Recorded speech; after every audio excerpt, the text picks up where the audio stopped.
The film begins in Sicily, Italy, where we see a mafia boss arriving at his gang's headquarters with his grandson. He orders the boy to stay inside the car. When the mafia boss enters the building, he discovers a horrific massacre. All of his men have been brutally murdered, with blood everywhere. He goes down to the ground floor and finds some of his men holding a man captive. As the man speaks, the boss realizes that his men kept him outside because this man was supposed to eliminate them all. Taking advantage of the fact that the mafia boss is alone, the man manages to wipe out the entire gang. It is revealed that his name is Roberto, and that he came to retrieve something the mafia boss stole, something that was never rightfully his. The gang members ask how he managed to find their location, since no one had ever been able to reach them before. Roberto shows no interest in their questions, provokes them, and suddenly attacks. A brutal fight breaks out, and Roberto kills the gang members with ease. The mafia boss is wounded and falls to the ground. Roberto grabs a rifle and shoots him, revealing that he is highly skilled and professionally trained in combat. Roberto drags the mafia boss away, but before he can leave, someone shoots Roberto, a bullet piercing his head. Roberto takes the keys and escapes. As he exits, he sees the child and shouts at him, warning him not to leave the car, then continues on his way. Moments later, Roberto is shot again. Believing the gang is responsible, he fires shots into the air. Suddenly, he turns and realizes it was the child. The boy becomes terrified and runs away, and it becomes clear that the child has been shot in the back. Later, Roberto is seen inside his car, unconscious from blood loss. A man finds him, tries to wake him, and helps him by taking him to a doctor, who begins treating his wound. Roberto regains consciousness and learns from Dr. Enzo that Gino saved his life at the very last moment, and that he was only one step away from death. Enzo grows suspicious of Roberto, unsure whether he is a good man or a violent criminal. Roberto attempts to get out of bed but is unable to move. Enzo reassures him after learning that no one is chasing him, and allows him to continue his recovery at his home. The next day, Enzo gets to know Roberto better and checks on his condition. 3 days later, Roberto is discharged. He thanks Enzo for helping him, and it is clear that his condition is improving. Enzo tells him they are in the town of Altoante, explaining that it is a small town with kind, good-hearted people. Enzo leaves, and Roberto goes out to walk around and get to know the town better. Roberto sits at a cafe, where he meets Gino, who turns out to be a police officer. Gino introduces him to his daughter, Gabby. Gino reassures Roberto and tells him that Dr. Enzo is the best doctor in town. He gives Roberto the keys to his car, telling him it is parked behind the police station, but warns him not to drive it until his wound heals. Later, Roberto contacts the Suspicious Assets Division of the CIA, informing them about a winery called Cantina located in southern Palermo, which is being used to smuggle money from Syria along with drugs. He then cuts the call and destroys the phone so he cannot be traced. The agency immediately begins investigating. The next day, Roberto walks through the streets of the town, trying to stay active to heal faster. He climbs a high staircase but becomes exhausted and is unable to continue. That night, lying in bed, he recalls the brutal fights he was involved in and the savage ways he used to kill criminals. The following day, Roberto sits in a restaurant and notices a young man receiving an envelope full of cash from the restaurant owner. The man leaves and hands it over to his gang leader. A waitress named Amina approaches Roberto, introduces herself, and greets him. Roberto senses that the people of the town are genuinely kind. He later buys new clothes and appears deeply impressed by the town. As he walks past the fish shop, Roberto sees a gang standing outside. Their leader, Marco, demands money from the shop owner. Angelo, the owner, explains that he recently made repairs to the shop and cannot afford to pay this month. Marco ignores him, violently punches Angelo, gives him a 1-week deadline, and leaves. Roberto witnesses everything. In Naples, Italy, Marco and his men arrive at the location of his brother Vincent, who is revealed to be the most powerful mafia boss in Italy. Vincent is seen meeting with a family, trying to force them to sell their home so he can build a hotel in its place. The family refuses. Vincent leaves and later meets Marco, greets him, and orders him to collect money from people without causing any trouble. At the same time, Vincent's men hang the father of the girl who refused to sell her home, sending a clear message that no one can stand in his way. Vincent continues speaking to Marco, promising to make him the richest man in the city and to take control of all businesses. Marco is thrilled. Vincent then leaves with his gang. That night, Roberto has dinner with Enzo. Enzo mentions that he will go to the market the next day if Roberto needs anything. Roberto asks him to go in his place, but Enzo refuses out of concern for Roberto's health and insists he rest. Roberto eventually insists on going himself. The next day, Roberto visits Angelo's fish shop, learns about different types of fish, and buys some. Angelo refuses to take his money, explaining that Roberto is a guest in the town and a friend of Enzo. Meanwhile, the investigation team raids the winery. They dismantle the facility and seize a massive shipment of drugs along with $11 million.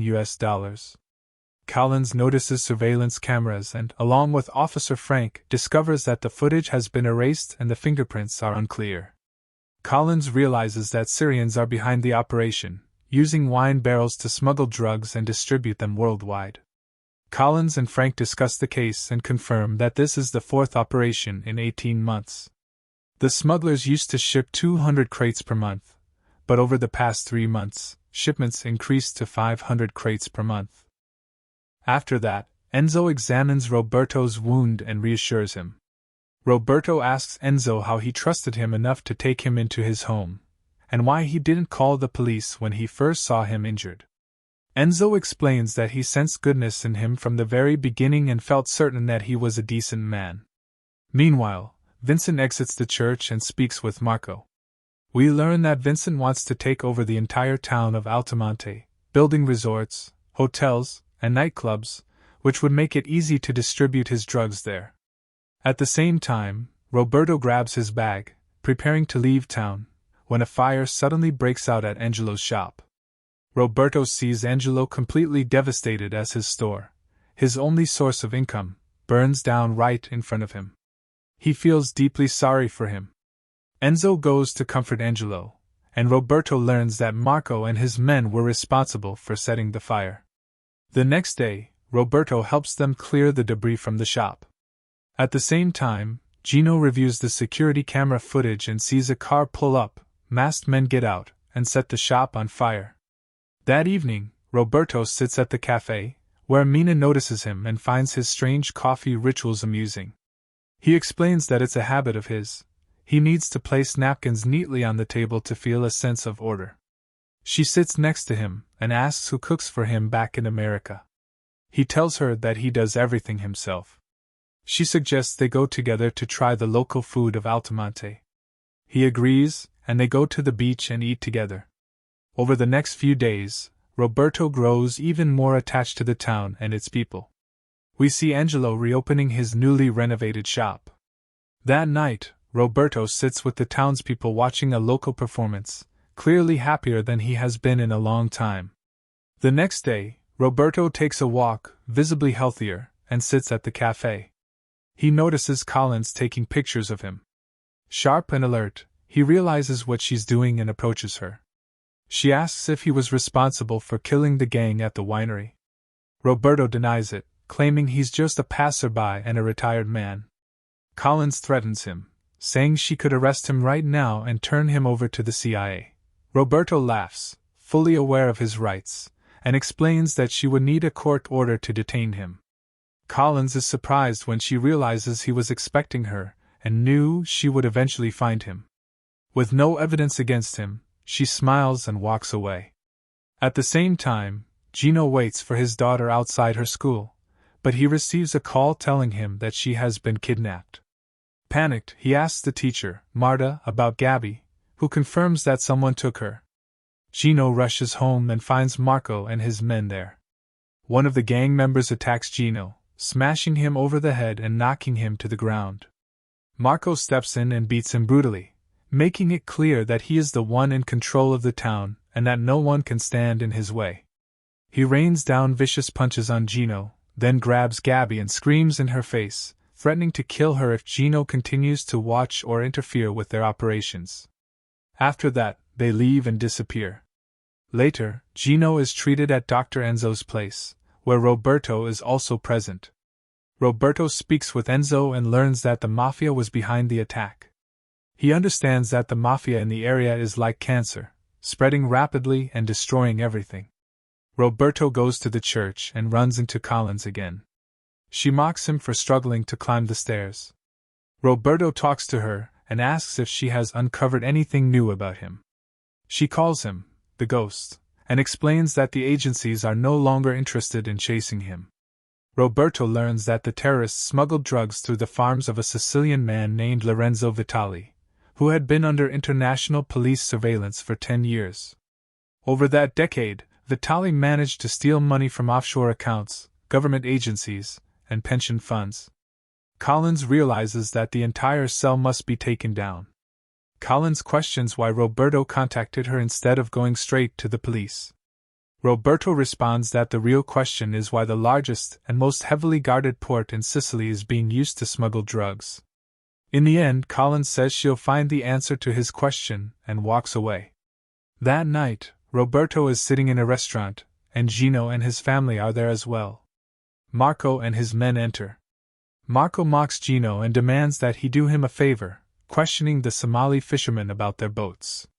Marco notices that Roberto is staring at him intensely, watching his every move. Irritated, Marco goes over and sits with him, asking if he enjoys getting himself into trouble. Roberto explains that he never wanted to interfere, but Marco forced his hand. Marco senses that Roberto isn't afraid of him and speaks with confidence. Roberto tells him that he loves the people of the town, feels that this is the place where he could live the rest of his life, and that he will punish anyone who harms its residents. Marco laughs mockingly at his words, belittling him, and is on the verge of pulling a weapon, but Roberto grabs his hand with crushing force.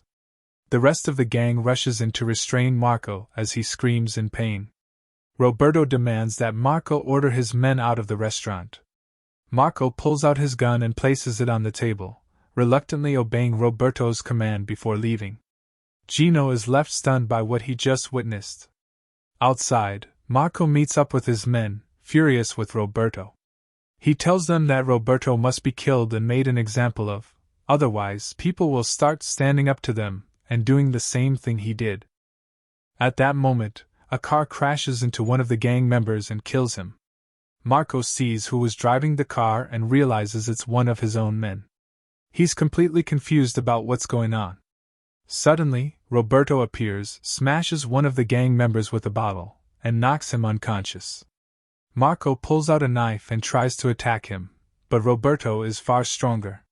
He breaks Marco's hand, stabs him repeatedly, and finally slashes his neck, killing him. The next day, the police investigate the crime. Gino sees Marco's body, and the police find a large quantity of drugs inside the car's bag. In Naples, Collins receives a call and turns on the news, learning that a train station has been bombed. Officer Frank realizes the attack was carried out by terrorists, who are using drug profits to manufacture bombs. They are the same group involved in the winery case. Collins later meets with the commissioner and hands him files of people she wants to question. While reviewing the files, the commissioner removes one file, saying that person cannot be interrogated. Collins realizes that the Mafia is bribing the government, which explains why drugs are moving through some of the most heavily guarded ports in the world. She insists on questioning that person, meets with him, and extracts critical information that leads her to the terrorists' headquarters. The police raid the location, kill some of them, and arrest many others. Later, the commissioner arrives at Vincent's house, where Marco's funeral is being held. He meets Vincent, offers his condolences, and apologizes for what happened to his brother.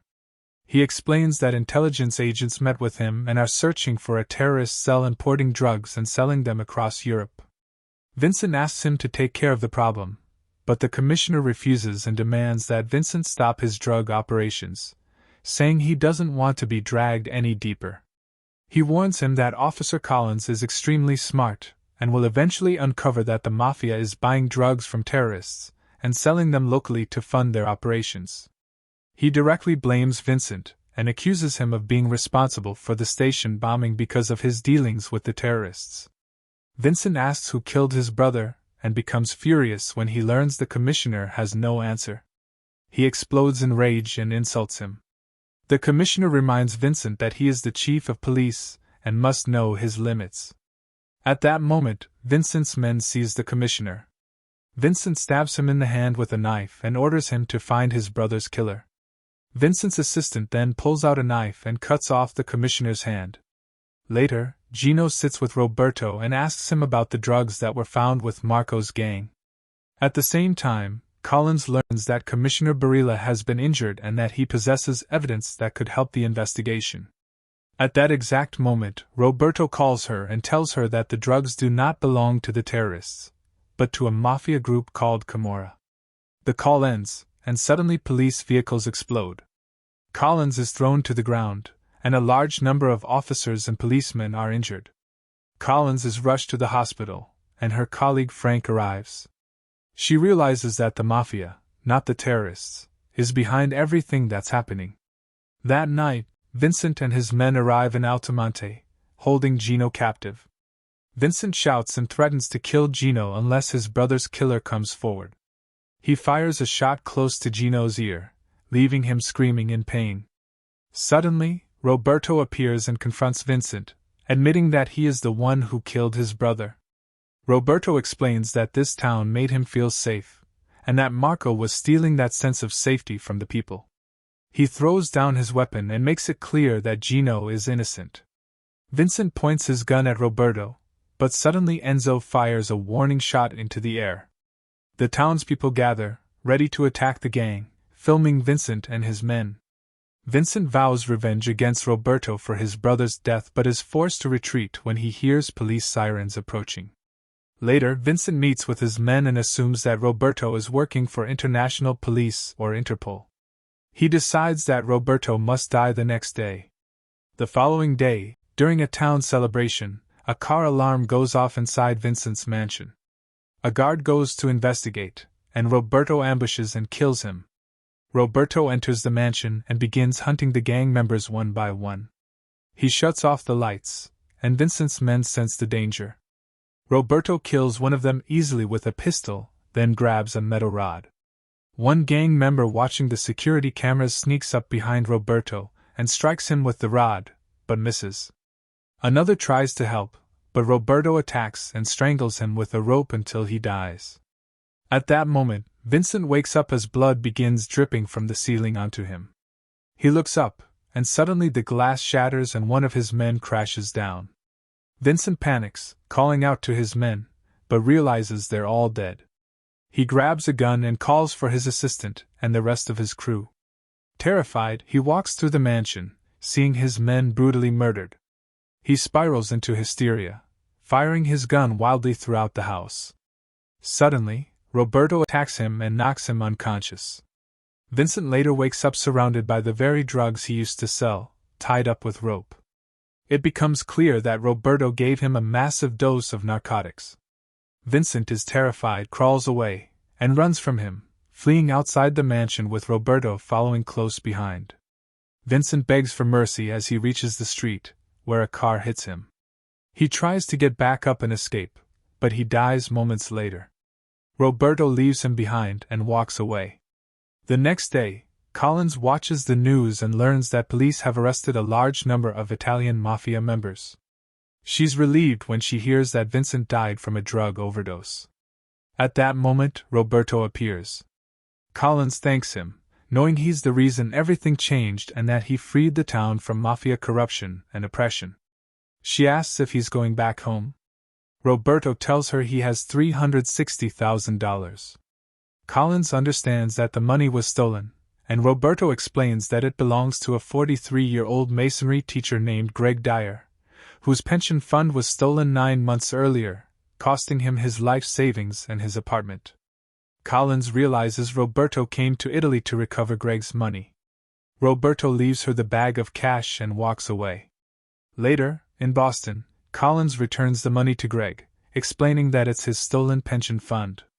Greg and his wife are overjoyed and ask who recovered the money, but Collins refuses to reveal his identity.